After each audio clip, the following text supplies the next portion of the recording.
Benvenuti cari telespettatori nello spazio dell'Anci del Veneto e vediamo subito la prima notizia, cambio di sede perché Anci Veneto ha trasferito la sede a Villa Cesarotti di Selvaziano Dentro in provincia di Padova in via Cesarotti 17. Questo è avvenuto sabato 19 maggio quando c'è stata l'apertura ufficiale. Tra le autorità presenti non poteva mancare il presidente di Anci Veneto Giorgio Dal Negro, il direttore Dario Menara. La villa, pensate, è un immobile settecentesco appartenuto al letterato e traduttore Melchiorre Cesarotti. All'interno vi è una sala dedicata a Fortunato Rao, compianto direttore dell'USL 16. E ora parliamo di fondi per le aree svantaggiate.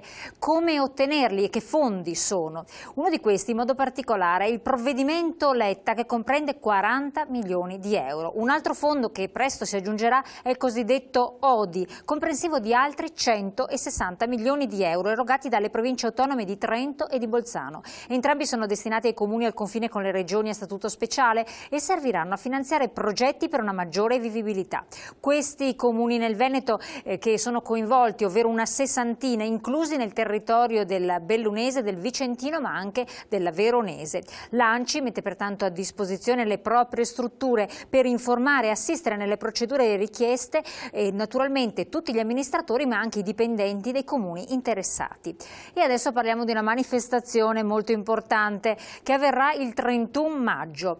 Questa IMU non è dei comuni. Anci Veneto lo afferma da tempo e proprio il 31 maggio lo ribadirà a Venezia con i sindaci di tutta Italia presenti per la manifestazione organizzata dall'Anci nazionale.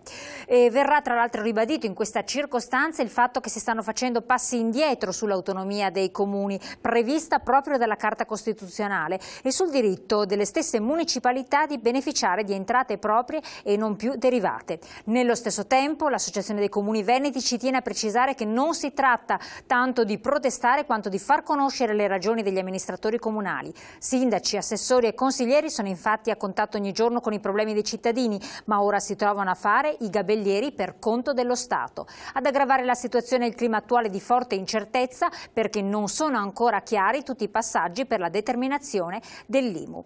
E noi naturalmente seguiremo questa vicenda e vi terremo naturalmente aggiornati. Io vi ringrazio, questo è tutto per oggi, noi ci sentiamo prestissimo per aggiornarvi dai comuni del Veneto.